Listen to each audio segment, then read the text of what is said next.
अस्सलाम वालेकुम। आज का एक इंतहाई अहम दिन, मसरूफ़ दिन ये भी गुज़र गया और ये समझ नहीं आई कि वज़ीर आला परवेज़ इलाही हैं नहीं हैं। अगर नहीं है तो फिर उनके घर के आसपास जो कंटेनर्स लगा दिए गए हैं, क्या उन्हें पकड़ लेंगे, क्या होगा? एक एक अजीब सी कैफियत है।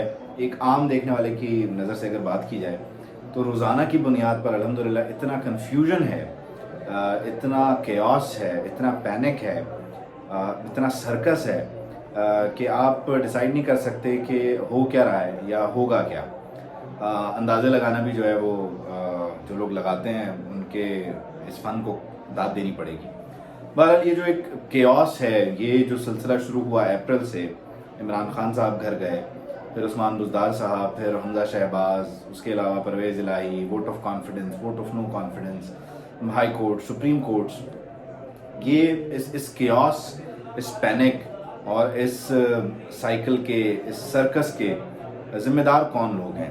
ये बड़ा ज़रूरी है कि अगर हमने इससे सबक सीखना है या हमने इससे आगे बढ़ना है तो हमें ये डिसाइड करना होगा कि आखिर इस सब को शुरू करने वाले कौन थे और उनके मोटिव्स क्या थे और वो चाहते क्या थे।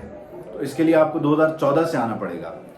2014 के जो इमरान खान साहब हैं, आपको उन्हें देखना होगा, जो कंटेनर पर माशाल्लाह मौजूद हुआ करते थे और उनके पहलू में अल्लामा ताहिरुल क़ादरी साहब हुआ करते थे।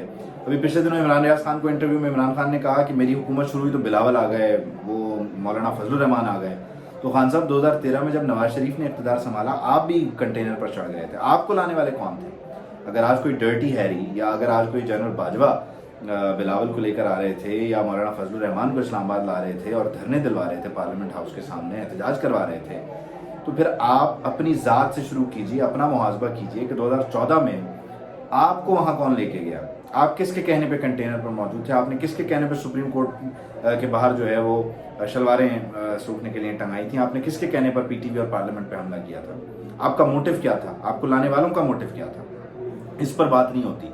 हर कोई अपने जख्म खाने के बाद आगे बढ़ता है, पीछे मुड़कर देखना नहीं चाहता, और जो आगे है उसमें भी अपने लिए वही सब कुछ दोहरा कर हासिल करना चाहता है जहाँ वो पहले था या जो उसके साथ अभी रिसेंटली हुआ है। इसकी ताज़ा मिसाल नवाज शरीफ साहब को आप देख लीजिए। नवाज शरीफ साहब चीखते रहे जनरल बाजवा ये, जनरल बाजवा वो, जनरल फैज़ हमीद ये, जनरल फैज़ हमीद वो, और at the end of the day उन्होंने इक़्तिदार कबूल किया। जब उनको ये इक़्तिदार दिया गया तो आखिरकार ये कौन लोग हैं, ये कहाँ से आते हैं, ये कैसे ये सब कुछ करते हैं, ये वो सवाल आते हैं जिनका इस वक्त सिस्टम में जो अनार्की है, ये जो इस वक्त अफरा तफरी है, ये हलचल है, जानी कैफियत है, इसके ज़िम्मेदार वो लोग हैं जिन्होंने इस पूरी नस्ल को, इस पूरे सिस्टम को परवान चढ़ाया, जिसको हम इमरान खान साहब और उनके टीम कहते हैं, जो टाइगर्स हैं उनके। ये पूरा सिस्टम बनाने वाले जो हैं उनका गिरबान पकड़ना चाहिए, उनका मुहासबा होना चाहिए। आखिर क्यों आज जो इस मुल्क में हो रहा है ये सिर्फ आज तक के मामलात नहीं हैं,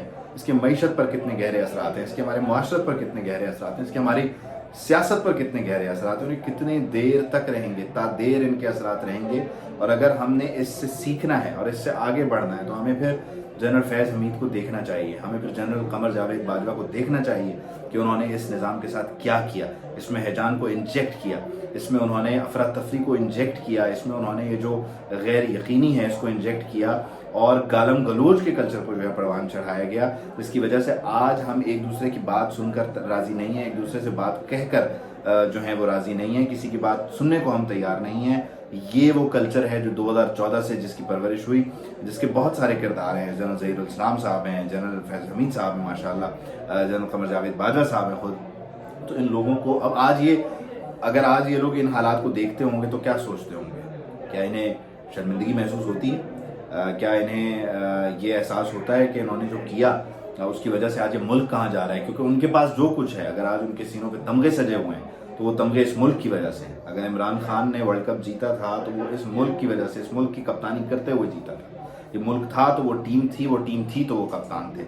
हम अपनी बुनियाद से हट जाते हैं, वो अपने मरकज़ से अगर दूर निकल जाओगे, हमारा वही वाला हिसाब है। हम हर बार अपने मरकज़ को रोनते हैं, हम हर बार हर मामले की बुनियाद को हिला कर रख देते हैं और हम हर बार ये तहिया करते हैं कि अगली बार ये गलती इस तरह से नहीं होगी, लेकिन हम फिर दोबारा स्क्वायर वन पे होते हैं, उस गलती को दोबारा उसी अंदाज से दोहराते हैं और सीखते सिखाते कुछ नहीं। आज बन्नू में क्या हुआ?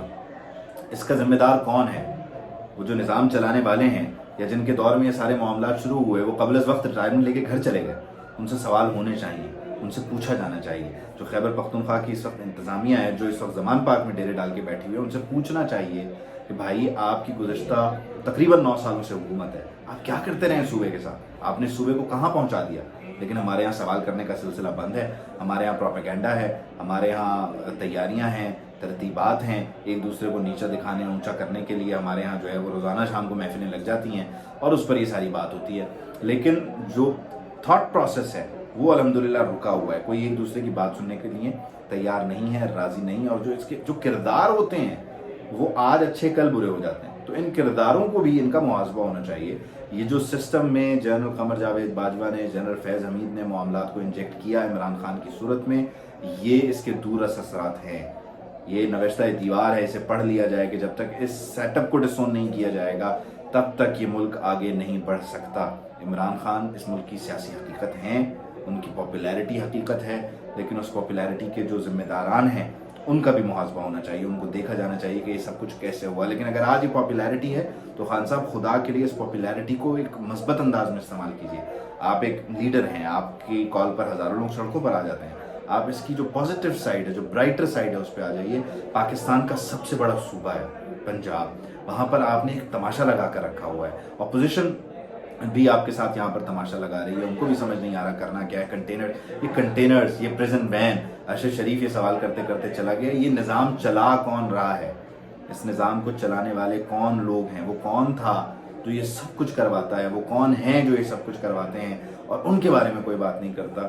یہ ہماری بنیادوں کو کمزور کر رہا ہے۔ بنو ہمارے لیے سبق ہے کہ ہم اپنے آپسی انتشار، اپنے جو معاملات ہیں، جو داخلی معاملات ہیں، اگر ان میں اس حد تک ہم بھی الجھ جائیں گے، اور جن کو معاملات کو سلجھانا ہوتا ہے، جن کا کام یہ نہیں ہوتا کہ سقوط ڈھاکہ جو ہے وہ سیاسی غلطی تھی، جن کا کام یہ نہیں ہوتا کہ وہ یہ بتائیں کہ ہم باہر سے قرض لاتے تھے، وہ بھی جب ان کی ساری انرجیز اس طرف لگ جائیں گی تو پھر سرحدوں پر کیا ہو رہا ہے انہیں کیا خبر ہوگی؟